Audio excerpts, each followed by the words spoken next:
Êxodo 19, de 1 a 8, diz assim: No terceiro mês, depois da saída dos filhos de Israel da terra do Egito, no primeiro dia desse mês, eles chegaram ao deserto do Sinai. Tendo partido de Refidim, vieram ao deserto do Sinai, no qual acamparam. Ali Israel acampou em frente ao monte. Moisés subiu para encontrar-se com Deus. E do monte o Senhor o chamou e lhe disse: Assim você falará à casa de Jacó e anunciará aos filhos de Israel: Vocês viram o que fiz aos egípcios e como levei vocês sobre asas de águia e os trouxe para perto de mim. Agora, pois, se ouvirem atentamente a minha voz e guardarem a minha aliança, vocês serão a minha propriedade peculiar, exclusiva, dentre todos os povos, porque toda a terra é minha. E vocês serão para mim um reino de sacerdotes e uma nação santa. São estas as palavras que você falará aos filhos de Israel. Moisés foi, chamou os anciãos do povo e expôs diante deles todas estas palavras que o Senhor lhe havia ordenado. Então todo o povo respondeu em uma só voz: Tudo o que o Senhor falou, faremos. Amém. Vamos orar, vamos agradecer a Deus. Deus, obrigado, Pai, pela Tua palavra. Te agradeço, Deus, pela vida de cada pessoa que chegou aqui nesta manhã. Eu sei que não foi por acaso, eu sei que o Senhor nos trouxe aqui e existe uma palavra do Teu coração para os nossos corações nesta manhã. A minha oração e o meu pedido é que ninguém saia deste lugar sem receber aquilo que o Senhor tem preparado para cada um de nós. Por isso, Deus, nessa manhã nós abrimos os nossos corações, nós abrimos os nossos ouvidos para Te ouvirmos, para recebermos de Ti aquilo que o Senhor tem preparado para nós. Deus, que a unção do Teu Espírito esteja sobre a minha vida, me capacitando para que eu consiga transmitir tudo aquilo que está no Teu coração para os nossos corações nesta manhã. Nós Te agradecemos em nome do Senhor Jesus Cristo. Amém e amém. Você pode aplaudir a Jesus aí?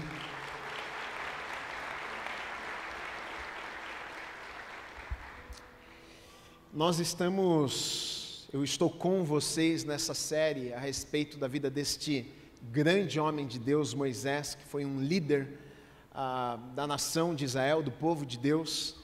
O povo de Deus, para você que não sabe, estava em quase que um cativeiro, na verdade, porque eles não podiam sair do Egito, estavam debaixo do domínio de Faraó, do exército de Faraó, e por mais de 400 anos sofrendo, vivendo uma vida muito difícil. E eles sabiam que Deus tinha uma promessa para eles. Eles sabiam, Deus havia feito uma aliança com os seus pais, com Abraão, com Isaac, com Jacó. E Deus havia prometido uma terra que era boa, que manava leite e mel. O povo então vivia lá no Egito, mas com uma esperança de que em algum dia, em algum momento, Deus cumpriria a promessa que Ele mesmo havia feito àquele povo. O texto vai nos dizer que em Êxodo mesmo diz que Deus ouviu o clamor do povo e por ter ouvido o clamor, as orações do povo, então Ele chama Moisés, diz: Moisés, eu tenho uma missão para você, tirar o meu povo lá do Egito. E a gente passou por essa história já e viu as maneiras que Deus trabalhou, que Deus fez, como Deus agiu de forma poderosa para tirar o povo do Egito, atravessar o Mar Vermelho com os pés secos. Ele abre o mar, o povo atravessa, e agora o povo está neste deserto rumo à terra prometida, fazendo uma viagem no deserto. E o texto agora que nós lemos aqui em Êxodo, no capítulo 19, começa nos dizendo que haviam se passado 3 meses do momento que Deus os havia libertado do Egito. Então o povo já está há 3 meses no deserto. E a princípio a gente pode olhar e pensar assim: a vida agora estava fácil, afinal eles saíram do Egito, agora eles estão caminhando no deserto, rumo à terra prometida. Mas o que a gente vai ver é que não foi tão fácil assim, mesmo no deserto, caminhando, agora com a esperança de chegarem na terra prometida, eles enfrentam mesmo assim muitas coisas difíceis no deserto. Eles precisam depender de Deus e acreditar que o Deus que havia os tirado do Egito também era o mesmo Deus que traria provisão ali no deserto. Então, dia após dia, eles contavam com provisão de Deus, com a providência de Deus. Dia após dia, eles ficavam esperando para que Deus derramasse o maná do céu e para que os pássaros trouxessem a carne para eles, como Deus havia dito que iria fazer. Dia após dia, vivendo ali no deserto e dependendo de Deus, que Deus os sustentaria e que Deus protegeria a vida deles, que Deus traria água para eles beberem no meio de um deserto. E eles vão tendo experiências com Deus dia após dia, de um Deus que é poderoso, de um Deus que sustenta, de um Deus que abraça, de um Deus que cuida, de um Deus que traz provisão no momento que eles precisavam. E depois de 3 meses já que eles estavam ali no deserto, o texto que nós começamos lendo aqui diz que no primeiro dia do 3º mês, então eles chegam a um lugar, a um pé do monte, chamado Monte Sinai, ou então Monte Horebe.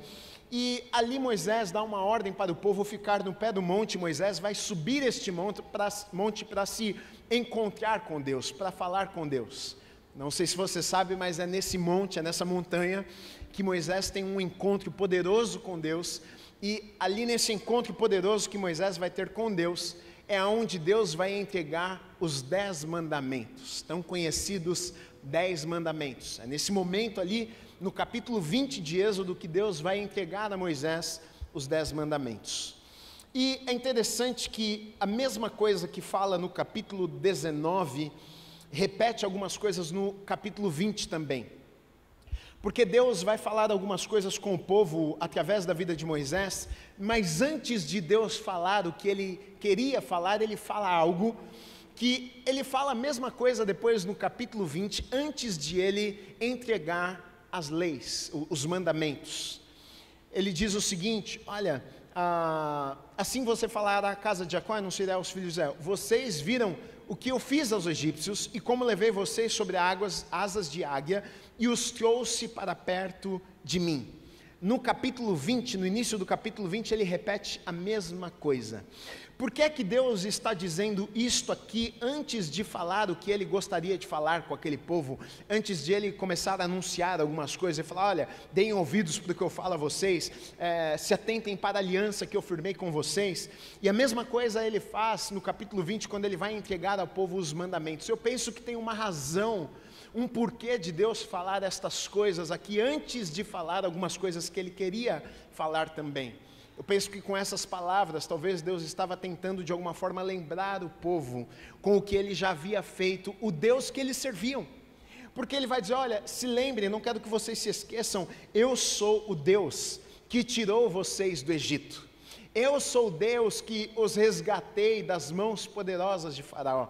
Eu sou o Deus que os conduzi nas minhas asas, como asas de águia. Ou seja, Deus estava dizendo para aquele povo o seguinte: eu sou o Deus que guarda a vida de vocês. Eu sou o Deus que se importa com vocês. Eu sou o Deus que ama vocês. E antes de Deus fazer qualquer tipo de pedido, antes de Deus falar de outras coisas, Ele quer mostrar o quanto aquele povo significava para Ele. Ele diz: olha, eu sou o Deus que vi vocês. Eu sou o Deus que vi vocês lá no Egito, enquanto vocês estavam sofrendo. Eu sou o Deus que enxerguei a dor, as lágrimas de vocês. Eu sou o Deus, o próprio Deus que tirou vocês lá do Egito, que conduziu a este deserto. Eu sou o Deus que guiei vocês, coloquei vocês como nas asas de uma águia. Eu não sei se você sabe, mas uma águia, quando ela tem os seus filhotinhos, ela leva para o alto de uma montanha e ela põe lá os ovinhos, e quando nascem os filhotinhos, você sabe qual é a maneira de ela ensinar o filhotinho a voar?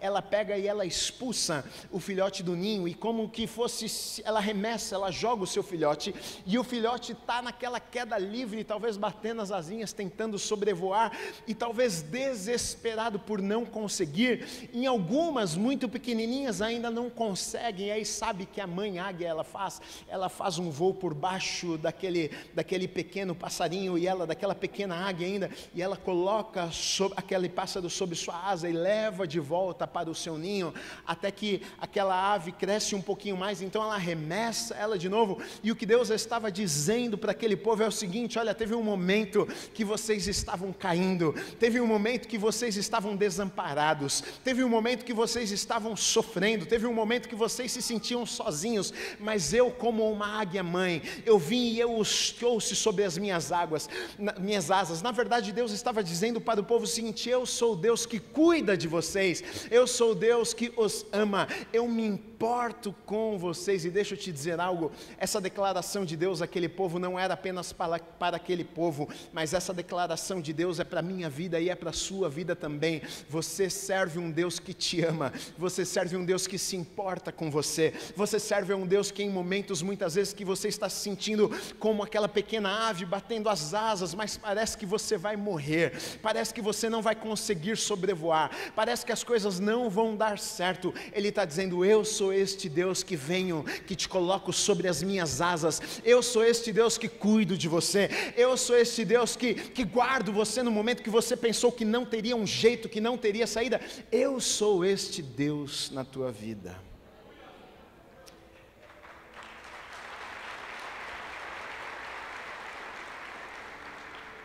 Deus fala isso, e apenas depois de Deus dizer isso, Ele vai falar algumas outras coisas. Eu fico pensando que talvez Deus quis relembrar o povo da importância que eles tinham para Ele, porque eu acho que é do ser humano isso, muitas vezes a gente acaba se esquecendo, não é verdade?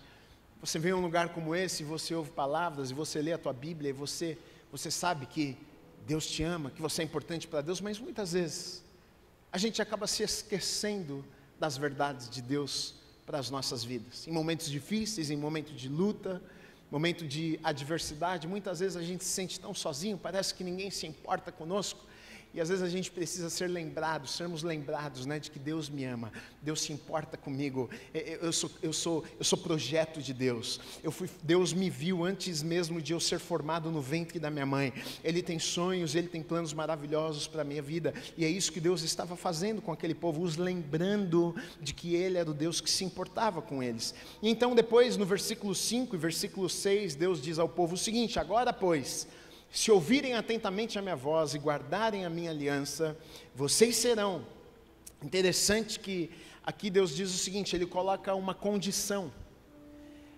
Ele diz que é possível eles serem algumas coisas, mas antes de Ele dizer que eles poderiam ser algumas coisas, Ele diz: se atentamente vocês ouvirem a minha voz, vocês guardarem a minha aliança, ou seja, uma condição. Ele demonstra aqui a sua vontade, mas mesmo diante da sua vontade, ele diz o seguinte: olha, não depende apenas de mim. Se vocês ouvirem o que eu estou dizendo a vocês, se vocês guardarem a minha aliança, ou seja, não apenas ouvirem, guardar a aliança, obedecer aquilo que vocês ouviram, aí então ele começa a entrar e ele vai dizer: vocês serão minha propriedade peculiar dentre todos os povos, porque toda a terra é minha. Ele diz a segunda coisa: vocês serão para mim um reino de sacerdotes e uma nação santa. Ele fala três coisas: propriedade peculiar, reino de sacerdotes e nação santa. Ele fala: olha, se vocês derem ouvidos ao que eu falo a vocês, e se vocês guardarem a minha aliança, vocês serão estas três coisas: propriedade peculiar, reino de sacerdotes e nação santa.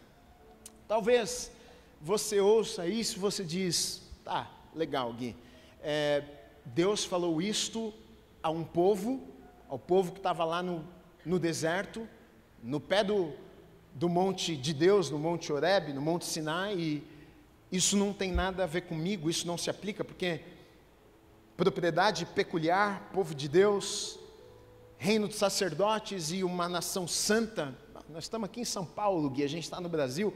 Deus estava falando a um povo, a uma nação, ao povo judeu, mas na verdade, esta verdade aqui que Deus fala em Êxodo 19, ela vai ser replicada depois.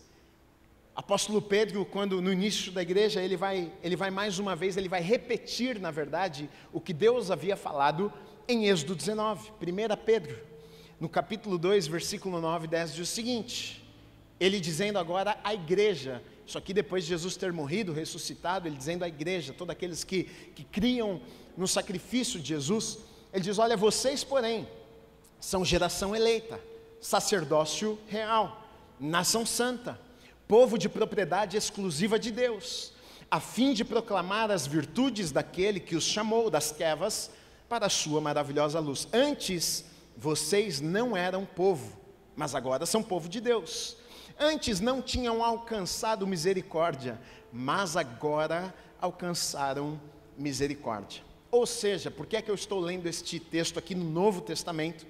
Para te mostrar e para te provar que o que Deus estava falando ao seu povo ali no pé do Sinai, Ele também está falando para mim e para você hoje. Então essa palavra aqui é para as nossas vidas também. Então eu quero olhar com vocês estas 3 coisas que Deus disse que o povo poderia ser, se eles dessem ouvidos e se eles não quebrassem a aliança com Deus, se eles obedecessem os mandamentos que Deus entregaria a eles. Ele diz, olha, vocês podem ser, a primeira coisa, propriedade peculiar.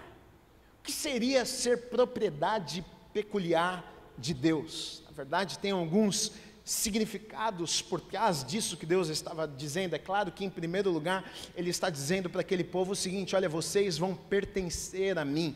Propriedade peculiar indica que o povo foi escolhido, foi separado por Deus, eles pertencem agora a Deus de maneira especial, distinta dos outros povos. Ele está dizendo para aquele povo, vocês são meus, eu os escolhi. E da mesma maneira, na verdade, para as nossas vidas hoje, se eu ouvir atentamente a palavra do Senhor, se eu obedecer, se eu não desprezar, se eu não quebrar a aliança de Deus comigo, da mesma forma que Deus os via, Deus também me vê e te vê. Nós somos povo escolhido de Deus, propriedade exclusiva de Deus. Eu não sei se você sabe disso, Deus te escolheu, Deus achou você, você é propriedade exclusiva. E deixa eu te dizer, se você é propriedade exclusiva de Deus, isso significa muitas coisas, porque se você é de Deus, ou seja, Deus se encarrega de cuidar de você. Se você não cuida das tuas coisas, você tem um carro, você tem uma casa, você tem coisas, aquilo que é teu você cuida,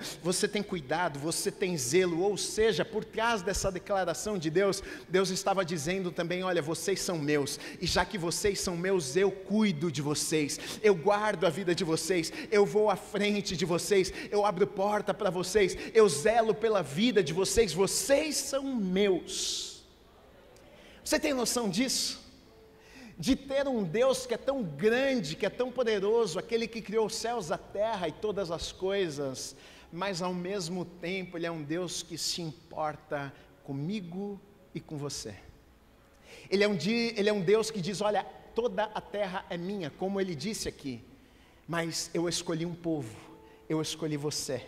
Eu tenho toda a terra, mas eu escolhi que você fosse meu. E se eu sou de Deus, o próprio Deus se encarrega de cuidar da minha vida, de guardar a minha vida, de me abençoar. Isso também nos mostra um valor especial que nós temos para Deus. Isso mostra o valor que nós temos para Deus, porque Ele nos escolheu. Deus havia escolhido um povo, mas aquele povo que Deus havia escolhido, e na verdade Deus nunca desprezou outros povos. Na verdade, Deus havia escolhido um povo, para que por meio de um povo, Ele abençoasse todos os povos da terra. Mas aquele povo, que era o povo judeu, a nação de Israel, eles não entenderam isso. Na verdade, muitas vezes eles sentiam que, Deus apenas nos ama e não ama o resto das pessoas. Tanto que eles tinham muitas rixas até com os gentios. Gentios eram todos aqueles que não eram judeus. Então para eles, a gente é o povo escolhido, Deus ama só a gente, Deus não ama eles, então não queremos saber deles. Mas na verdade esse nunca foi o coração de Deus. Deus escolheu um povo, para que por meio de um povo a palavra chegasse a todos os povos. Mas o povo não conseguiu compreender isso muito bem e acabou se perdendo no meio do caminho. É por isso até que em João, no capítulo 1, nos versículos 11 e 12, vai falar sobre isso. No versículo 11 vai dizer o seguinte: Ele veio para os seus, mas os seus o rejeitaram. Ou seja, Ele veio para a nação de Israel, Ele veio para um povo, e Ele diz, mas eles me rejeitaram. Então no versículo 12 de João 1 diz assim: mas a todos os que me receberam, deu-lhes o poder de serem chamados filhos e filhas de Deus, aos que creem em seu nome. Ou seja, Ele veio primeiro para um povo, o povo que Ele veio o rejeitou, e então pelo fato do povo ter rejeitado, Ele está dizendo o seguinte: agora agora, na verdade, a porta se abriu, agora é para todos os povos, aquele que crê em mim, seja judeu, seja gentil, agora são chamados filhos e filhas de Deus. Deixa eu te dizer, você é escolhido, você é filho, você é filha de Deus.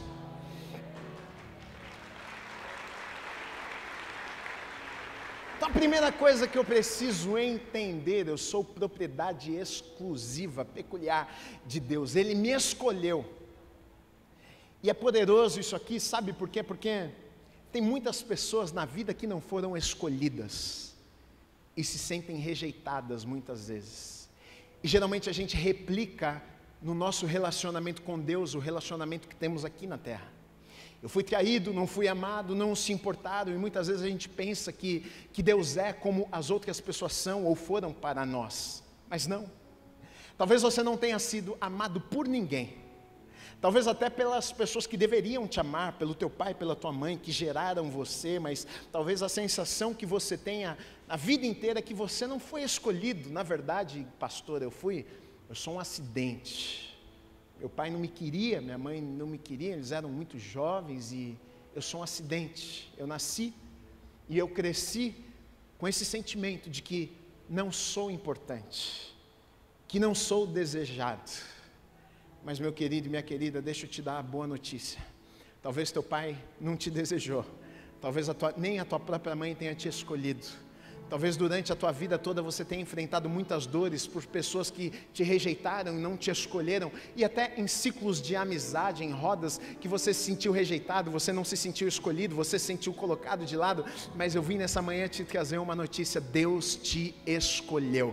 Você pode ter sido rejeitado pelo pai, pela mãe, pelo tio, pela avó, por todo mundo, mas Deus não te rejeitou. Ele te viu, Ele te viu, Ele te viu mesmo quando os teus pais não queriam você, Ele te viu no ventre da tua mãe, Ele tinha planos e sonhos maravilhosos para a tua vida. Deus te escolheu.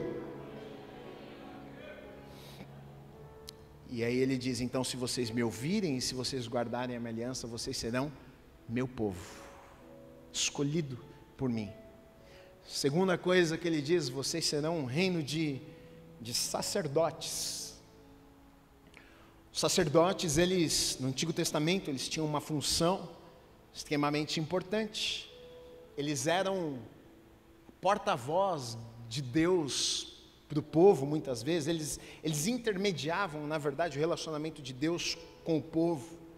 Um sacerdote tinha a função de servir o povo, mas de adorar a Deus também, porque o sacerdote, ele era aquele que ele ia no lugar santo, o sumo sacerdote, no Santo dos Santos, uma vez por ano, para oferecer sacrifícios em favor de todo um povo, para que os pecados do povo fossem perdoados. Ele era aquele que entrava na presença de Deus, no santo lugar, no Santo dos Santos, e oferecia sacrifícios, para que os pecados fossem perdoados.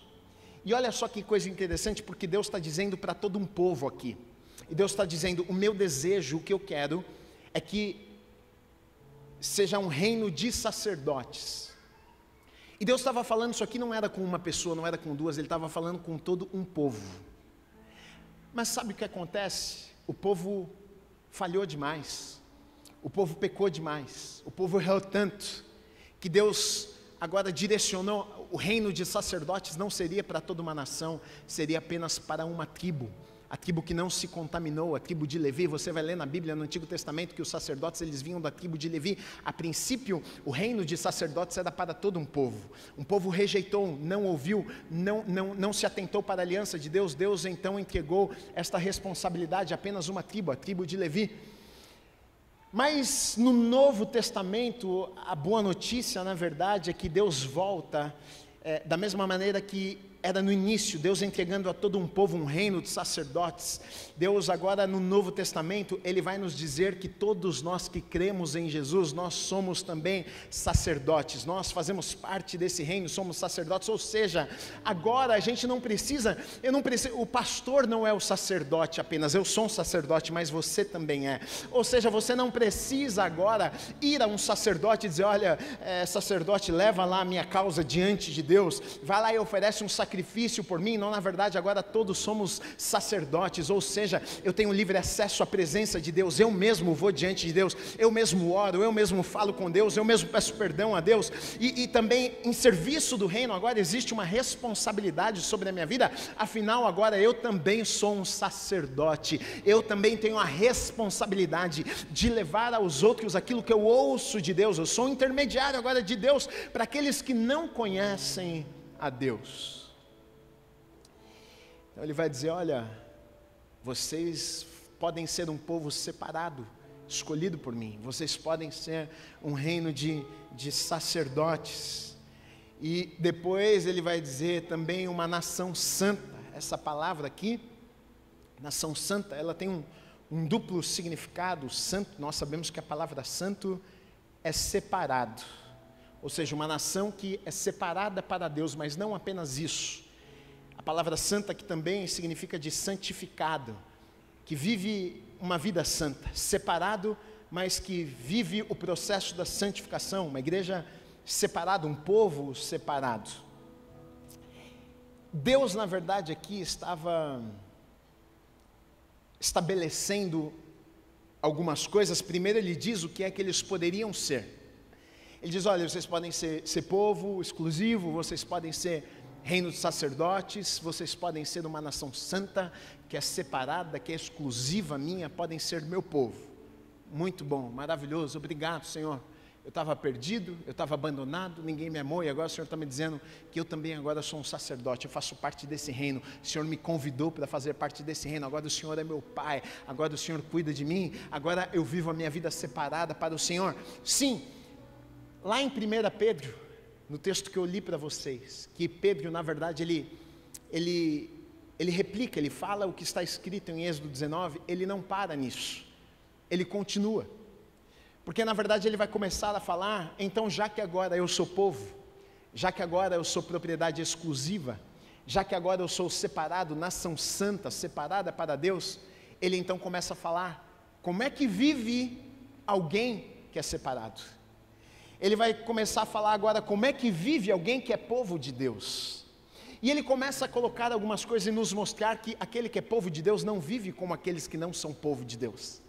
Ele começa a falar sobre comportamentos, o comportamento do cristão, o comportamento daquele que é separado, como é que vive aquele que foi chamado por Deus, como é que vive, como é que deve ser a vida daquele que é hoje um sacerdote. Essa palavra é para mim então, e é para você também. Ele vai falar dos versículos 11 a 17, um pouco sobre o comportamento daqueles que agora são povo, daqueles que agora são chamados, daqueles que agora são nação santa, propriedade exclusiva. E ele vai dizer o seguinte: amados, peço a vocês, como peregrinos e forasteiros, que se abstenham das paixões carnais, que fazem guerra contra a alma, tendo conduta exemplar no meio dos gentios, para que, quando eles os acusarem de malfeitores, observando as boas obras que vocês praticam, glorifiquem a Deus no dia da visitação. Por causa do Senhor, estejam sujeitos a toda instituição humana, quer seja o rei como soberano, quer seja as autoridades como enviadas por ele, tudo para castigo dos malfeitores, como para louvor dos que praticam o bem. Porque assim é a vontade de Deus que, pela prática do bem, vocês silenciem a ignorância dos insensatos, como pessoas livres que são. Não usem a liberdade como desculpa para fazer o mal, pelo contrário, vivam como servos de Deus. Tratem todos com honra, amem os irmãos na fé, temam a Deus e honrem ao rei. Então aqui, o apóstolo Pedro vai deixar para nós, da mesma maneira que chegaria no capítulo 20 do Êxodo, mandamentos para o povo de Deus. E os mandamentos para o povo de Deus era uma carta de amor de Deus, o que ele esperava, a maneira que ele esperava que seus filhos vivessem, que eles deveriam fazer ou deixar de fazer. E o apóstolo Pedro está fazendo a mesma coisa aqui no Novo Testamento. Ele está colocando aqui qual é a maneira, já que fomos alcançados, já que somos povo de Deus, já que somos nação santa, exclusiva, então ele vai deixar agora orientações, como é que nós nos comportamos, como é que a gente vive a nossa vida aqui na terra. E a primeira coisa que ele fala aqui, que nós lemos, ele diz, olha, se abstenham das paixões carnais, que fazem guerra contra a alma. O que são as paixões carnais que fazem guerra contra a alma? O apóstolo Paulo, aos Gálatas, ele vai falar sobre isso, sobre obras da carne e obras do Espírito. Em Gálatas, no capítulo 5, ele vai traduzir um pouquinho o significado, o que isso significa, e nos versículos 19 a 21 ele diz o seguinte: ora, as obras da carne são conhecidas e são imoralidade sexual, impureza, libertinagem, idolatria, feitiçarias, inimizades, rixas, ciúmes, iras, discórdias, divisões, facções, meu Deus, quanta coisa, invejas, bebedeiras, orgias e coisas semelhantes a estas. Ou seja, a lista não termina, ele diz tudo isso e coisas semelhantes a estas. Ou seja, tem mais coisa ainda na lista. Ele diz: declaro a você, como antes já os preveni, que os que praticam tais coisas não herdarão o reino de Deus. Então ele está dizendo obras da carne. Ele está falando, já que agora você é povo, já que agora você é separado, você não vive mais da maneira que você vivia antes. E ele começa falando sobre imoralidade sexual, prostituição, fornicação, impureza, lascívia. A gente vive um tempo no Evangelho onde as pessoas têm a falsa ideia, porque muitas vezes nós apenas valorizamos um dos atributos de Deus, e Deus é bom, Deus é amoroso, Deus é fofinho, sim, Deus é pai, verdade também, mas a Bíblia diz que Ele também é o justo juiz. Então nós muitas vezes valorizamos apenas um dos atributos de Deus e pensamos, bom, Deus é bom demais, né? Que Deus é bonzinho demais, então já que Ele é tão bonzinho, Ele é bonitinho, Ele é um fofo, esse Deus que a gente serve, então já que Ele é tão fofinho assim, eu vou fazer o que eu quero da minha vida, eu vou continuar a minha vida de pecado, porque a Bíblia diz, Ele é misericordioso, a misericórdia dEle se renova todas as manhãs sobre a minha vida. Não, obrigado Senhor, olha, 48 pecados ontem, mas hoje se renovou as misericórdias do Senhor sobre a minha vida, estou limpo, maravilha, vou fazer de novo a mesma coisa. Só que a gente se esquece que Ele também é o justo juiz, e um dia todos nós vamos prestar contas a Ele de tudo que fizemos aqui. E meu querido, e muitas vezes a gente pensa que a gente está num lugar como esse, a gente recebe essa palavra que alivia o nosso coração, que nos deixa em paz, e a gente pensa que a gente não precisa mudar de vida. Que silêncio! Jesus, não ouvi um glória a Deus, recebo, nada disso. Ele segue com a listinha dele, e ele ainda diz que tem mais coisas. Ele fala, idolatria, feitiçaria, idolatria, e a gente pensa que idolatria é se prostrar diante, sei lá, de uma imagem, enquanto muitas vezes não necessariamente seja só isso. Muitas vezes nós somos idólatras, porque a idolatria é tudo aquilo que a gente coloca à frente de Deus nas nossas vidas. Talvez o teu trabalho é mais importante que Deus na tua vida, talvez o teu dinheiro é mais importante, talvez pessoas são mais importantes. Você é um idólatra, você colocou as coisas no lugar errado, prioridade errada na tua vida. E é contra estas coisas que ele está falando, já que vocês são povo, já que vocês são separados, já que agora vocês são nação santa. É esse tipo de vida que vocês devem viver. Vocês não vivem mais desta maneira que vocês viviam antes. Aí ele entra aqui nessa questão, conflitos e rivalidades. Ele vai falar inimizades, contendas, ciúmes, iras, discórdias, dissensões, divisões. Meu Deus do céu, aqui metade da igreja caiu. Ah, pastor, eu gosto de dar uma brigada, hein? Deixa comigo. Sou aperreado, só que minha família é lá do norte, pastor, é tudo sangue quente. Deixa comigo que arrumo confusão mesmo. Pisa no meu calo para ver. Não herdarão o reino dos céus. Sou eu que estou dizendo, não, é Deus que está dizendo. A questão é que como é que é o nosso comportamento? Porque dentro da igreja, querido, todo mundo é santo. Eu nunca vi alguém no louvor falando palavrão. Eu só vejo gente falando glória, aleluia, oh santo Deus, e chora e levanta a mão. Eu acho que tem marido, esposa que entra na porta da igreja, acho que até o cônjuge olha e fala assim, rapaz, o que aconteceu? Que esse homem que doce. Tem uma história engraçada que não sei se é verdade ou não, mas alguém contou e diz que a mulher falou para o pastor, eu gostaria de saber, senhor, aqui na igreja assim, vocês têm moradia, tem apartamento, tem uns casinhas para alugar, para morar aqui na igreja? E o pastor falou, não, minha filha, não tem não, mas não estou te entendendo. Eu falei, não, pastor, isso aqui é maravilhoso, né? Então eu queria morar aqui, porque toda vez que eu chego aqui com meu marido, Jesus, esse homem transforma. Fica tão bom que eu pensei, se tiver, eu quero morar aqui nesse lugar, para ele ser essa pessoa maravilhosa todo dia. Na igreja é fácil. A gente levantar a mão, dar glória a Deus, chorar, ir fora da igreja.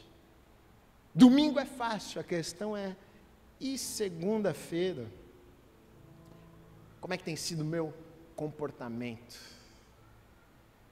Eu sou aquele que causa dissensões, confusão. Tem gente que é assim, né? Tem gente que parece que o nome é confusão. É a pessoa chegar que a confusão começa. Estava tudo bem, foi só chegar aqui, meu Deus, o que está acontecendo aqui? E o apóstolo Pedro está dizendo, vocês, agora que são povo, chamados, nação santa, separados, vocês não vivem mais da maneira como viviam antes. Quando ele fala facções aqui, ele está também falando sobre um comportamento egoísta, grupos que se dividem com base em interesses pessoais, ou seja, eu quero para mim a qualquer custo, eu faço o que for necessário para conseguir aquilo que quero e não me interessa. Excessos, ele fala sobre bebedice, abuso, consumo de álcool, orgias, festas, libertinagem, pode tudo, não tem problema nada.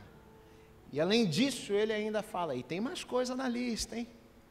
Outras práticas, mas na verdade o que ele está dizendo para nós é o seguinte, Deus nos amou, Deus nos alcançou, Deus nos fez filhos, Ele nos trouxe para perto dEle, e Ele espera de nós uma resposta, Ele espera de nós um comportamento diferente. No versículo 12 ele vai dizer o seguinte, tendo conduta exemplar no meio dos gentios, para que quando eles os acusarem de malfeitores, observando as boas obras que vocês fazem, eles glorifiquem a Deus. Ou seja, ele está dizendo, não é que eu vou tirar vocês do mundo, mas vocês vão fazer a diferença no mundo. Ele está dizendo, olha, tendo conduta exemplar lá no meio dos gentios. Para nós o que é mundo hoje, o que a gente chama de mundo, eles chamavam de gentios, que era o povo que não era o povo de Deus. Gentil, todo aquele que não era judeus, não era povo, não era nação exclusiva, não era escolhidos de Deus. Então ele está dizendo, olha, a conduta de vocês não é só dentro da igreja, na verdade a conduta de vocês vai ser no meio deles. A minha pergunta para você nessa manhã, meu queridinho e minha queridinha, não é como você é aqui na igreja. A minha pergunta é como você é fora da igreja. A minha pergunta é como você é lá no teu trabalho. A minha pergunta é como você é na tua casa. Porque como eu disse, aqui na igreja todo mundo é crente, filho. Aqui na igreja todo mundo é santo. A minha pergunta é como é que você é lá fora. Se eu conversar lá no teu trabalho, e diz o seguinte, que a nossa conduta, quando as pessoas olhassem para nós, o que é que elas fariam? Elas glorificariam a Deus. A minha pergunta é, através da tua vida, o nome de Deus tem sido exaltado? Quando as pessoas olham para você e dizem, glória a Deus, rapaz, que homem correto, que pessoa correta, que pessoa íntegra, que pessoa mansa. Rapaz, você não viu lá o fulano de tal, foi lá, brigou com ele não brigou, não gritou, falou educadamente, falou do jeito que tratou as coisas da maneira certa. A nossa conduta, será que promove o nome de Deus ou envergonha a Deus? Ih, rapaz, você é crente? Esse crente está meio fraco, hein? E não sei se você o mundo adora fazer isso. Porque na verdade o mundo espera, mesmo que o mundo não goste de nós, as pessoas lá fora podem não gostar, mas deixa eu te dizer algo, elas esperam algo diferente de nós. Ela pode te odiar, ela pode não concordar, ela pode falar, esse crente chato vai para a igreja, ela pode falar o que ela, mas ela espera um comportamento diferente de você. Ela espera. Ela não espera que você reaja da mesma maneira que ela age. Ela não espera que você fale da mesma maneira que ela fala. Ela não espera que você se comporte da mesma maneira que ela se comporta. Você pode ter certeza disso. Será que as nossas obras, será que o nosso dia a dia exalta, glorifica a Deus ou não?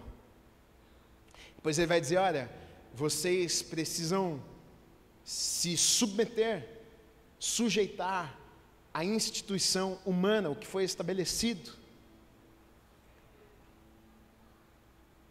Se você não obedece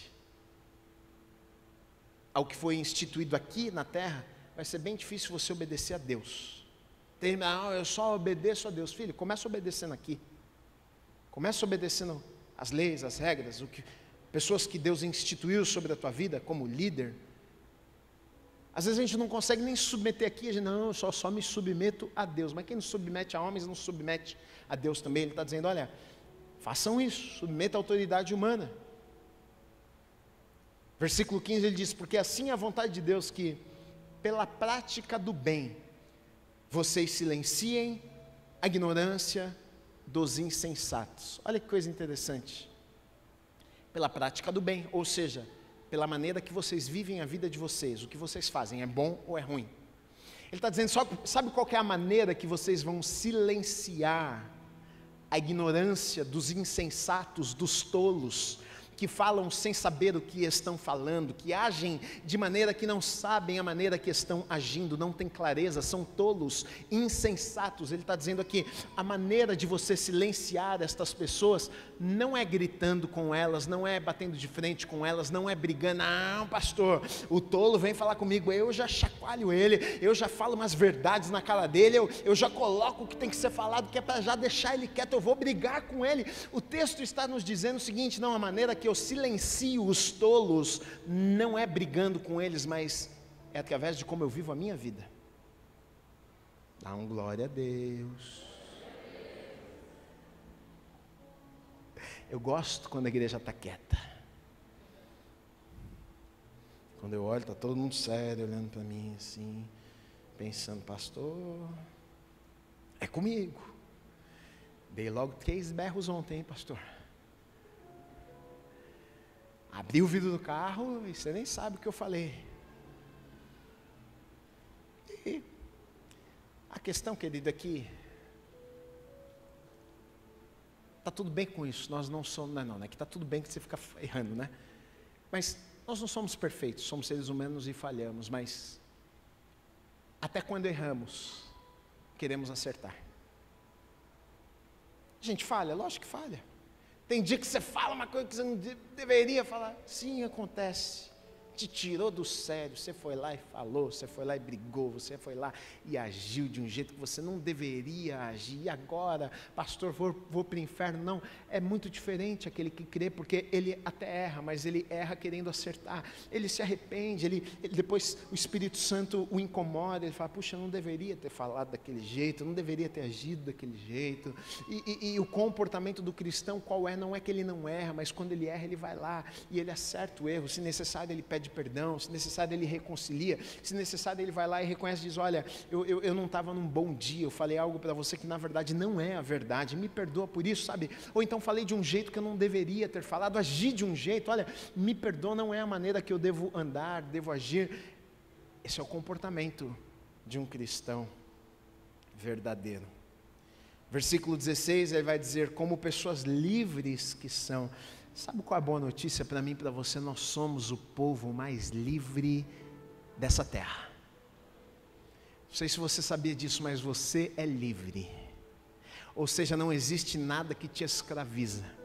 Antes você era escravo dos teus pecados, antes você era escravo dos teus vícios, das tuas manias, antes você era escravo de você mesmo, do teu jeito, e você lutava contra aquilo, mas agora você é livre. Cristo os libertou, e quem Cristo libertou verdadeiramente é livre, ou seja, eu sou livre porque Cristo me libertou. Agora eu já não sou mais escravo, agora não existem mais barreiras que me prendem, agora não estou mais amarrado nos pecados que antes eu estava. Eu sou o povo mais livre dessa terra, nós somos o povo mais livre dessa terra. Só que ele vai dizer o seguinte: olha, vocês são livres, mas não usem a liberdade como desculpas para fazer o mal. Pelo contrário, vivam como servos de Deus. Vivam como servos de Deus. Ele fala que você é povo, que você é escolhido, nação santa, separado para Deus. E se eu sou povo, se eu sou de Deus, se eu sou escolhido, eu tenho promessas, eu tenho coisas maravilhosas de Deus, sim. Só que Ele está trazendo também uma responsabilidade para nós, que somos povo, que somos filhos e filhas de Deus. No versículo 17 ele diz assim: tratem todos com honra, amem os irmãos na fé, temam a Deus e honrem o rei. Tratem todos com honra, não faça distinção de pessoas. Ah, não, eu trato aquele bem porque ele de alguma forma pode me trazer algum benefício. Eu trato ele bem porque ele tem alguns amigos e eu quero ser amigos dos amigos dele, então eu trato bem, mas o outro não. Eu trato ele bem porque ele tem dinheiro, ou eu trato ele bem porque ele tem uma posição importante. Não, ele está dizendo: trate todos da mesma maneira. O rico, o pobre, o que tem um alto cargo na empresa, como o cargo mais simples na empresa. Esse é o comportamento do cristão. Comportamento do cristão. Você pode conquistar o que você quiser na vida, você pode avançar, mas esse aqui é um comportamento de cristão. Se o que você tem na tua vida fez com que você tratasse as pessoas de forma diferente, você está fora do projeto que Deus colocou, que nós deveríamos viver. Tratar todos da mesma forma, com honra. E muitas vezes, infelizmente, até dentro da igreja, nós vemos isso acontecendo. Agora, Deus pediu tudo isso ao povo. Deus falou com o povo e Deus iria entregar os mandamentos ao povo e estabelecer ali um estilo de vida para o seu povo, assim como o apóstolo Pedro também, com isso que ele está dizendo, ele está ali propondo um estilo de vida que é diferente do que vivíamos antes. E então Deus usa a vida de Moisés, e Moisés leva essa mensagem para o povo: se vocês me ouvirem, se vocês não quebrarem a minha aliança, vocês serão povo e tal, e não sei o quê. Aí sabe o que o povo fez? Falou: amém. Versículo 8, então todo o povo respondeu em uma só voz: tudo que o Senhor falou, faremos. Isso aqui significa exatamente a mesma coisa quando a gente diz amém. Você é povo, você é escolhido, você é nação santa, você é propriedade exclusiva de Deus. Deus vai te abençoar, Deus isso, Deus aquilo. E a igreja fala amém. Foi isso que o povo fez. Amém. Assim seja, nós vamos fazer. A pergunta é: o povo fez? Vai olhar a história de Israel e você logo percebe que o povo não fez. E foi tão rápido. Moisés subiu no monte, quando desce o povo já tinha feito bezerro de ouro e estava adorando bezerro. Acabou de falar, o povo acabou de falar amém, e já está todo mundo bagunçado. Ou seja, é o que Moisés disse ao povo, que Deus havia mandado dizer para o povo: olha, vocês precisam ouvir, porque quando ouvimos nós temos o quê? Temos instrução, temos direcionamento. Vocês precisam ouvir. Mas não basta direcionamento, instrução, se eu não guardar, se eu não fizer. Um ambiente como esse é um lugar onde a gente ouve, a gente recebe instrução, a gente abre a palavra de Deus e ensina a palavra de Deus. Quando você abre a tua Bíblia na tua casa e você lê, o que é que você está fazendo? Você está ouvindo, você está recebendo instrução, você está recebendo de Deus direcionamento. maravilhoso, é o pontapé inicial, é necessário, porque se não temos instrução, se não conhecemos a palavra, como é que a gente vai agir na nossa vida? Sim, nós precisamos da instrução primeiro, de ouvirmos o que Deus tem a nos dizer, mas logo depois vem, se guardamos a aliança. Não basta ouvir e não fazermos nada com aquilo que ouvimos, tanto que é condicional. Deus vai dizer, olha, se vocês se atentarem à minha palavra, ouvirem a minha voz e guardarem a minha aliança, vocês serão. Ele coloca como uma condição, se. Não é uma promessa às cegas, ou seja, faz o que você quer da tua vida e mesmo assim você é povo, você é escolhido, você é separado, você é meu. Não, ele está dizendo se. É uma condição. E muitas promessas que você encontra na palavra de Deus, elas são condicionais. Deus tem, mas a pergunta não é se Deus tem, a pergunta é se eu vou fazer o que precisa ser feito para Deus me entregar aquilo que Ele já prometeu. Se você. Então a minha pergunta para você é, você ouviu, você recebeu. O que é que você vai fazer com aquilo que você tem ouvido da parte de Deus? Se eu ouvir, se eu obedecer, a certeza que eu preciso ter é que eu sou o povo de Deus, eu sou escolhido dEle, e aquilo que é de Deus, Ele cuida. Ou seja, quando eu ando com Deus, pode até não estar tudo bem, eu posso até enfrentar algumas circunstâncias, mas com uma certeza eu vivo todos os dias.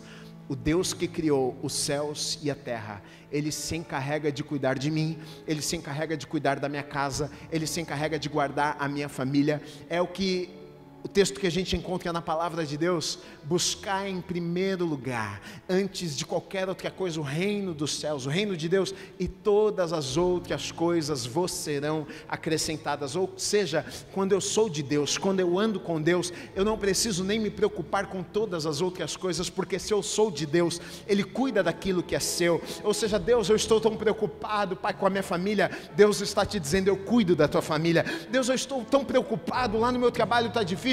Se você é alguém que anda com Deus, Ele está dizendo, fica tranquilo, porque se você é meu, eu cuido daquilo que é teu também. Fica tranquilo, fica em paz, que eu estou cuidando lá no teu trabalho, eu estou cuidando das tuas coisas, eu estou cuidando da tua casa, eu estou cuidando do teu carro, eu estou cuidando da tua família, eu estou cuidando de tudo que é teu, porque você é meu. Quando nós somos de Deus, nós jogamos a responsabilidade para que Deus cuide das nossas vidas.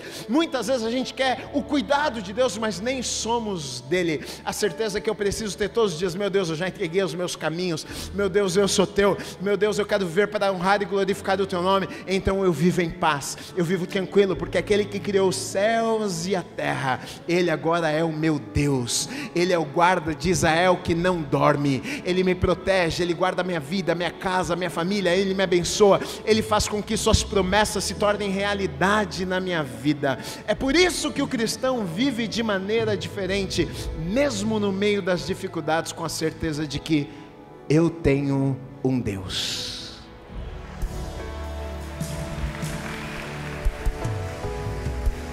Outro igual não há, Jesus, acima tu estás, que toda a criação declara uma voz e cante aleluia ao Rei. Outro igual não há, Jesus, assim mais uma vez, tu reinas sobre tudo, reina sobre todos, sobre o universo, cada coração. Outro igual não há, Jesus, acima tu estás, que toda a criação declara uma voz e cante aleluia, eterno Deus. Outro igual não há, Jesus, Acima dos nossos medos, acima dos nossos problemas, acima dos desafios da nossa vida, acima das nossas aflições, Ele está, Ele está. Esse é o Deus que nós servimos. Ele é tão grande, Ele é tão poderoso, mas Ele é Deus Emanuel, é Deus conosco, é Deus hoje aqui comigo, pertinho de mim e pertinho de você. Você crê nessa palavra? Glória a Deus. Deus, nós te agradecemos, Pai, pela tua palavra, pela instrução que nós recebemos. Nós não queremos errar como muitas vezes aquele povo errou, que recebeu tanto da parte do Senhor. O Senhor falou com eles e direcionou, e muitas vezes eles desprezaram as instruções que o Senhor havia dado. Nós não queremos ser como eles. Nós queremos sim estarmos em um ambiente como esse para recebermos instruções e ouvirmos o Senhor falar, mas Deus, também queremos guardar da tua aliança, queremos te obedecer, queremos ouvir e não apenas ouvir, mas obedecermos aquilo que ouvimos, porque entendemos que o Senhor tem o melhor preparado para as nossas vidas, Pai.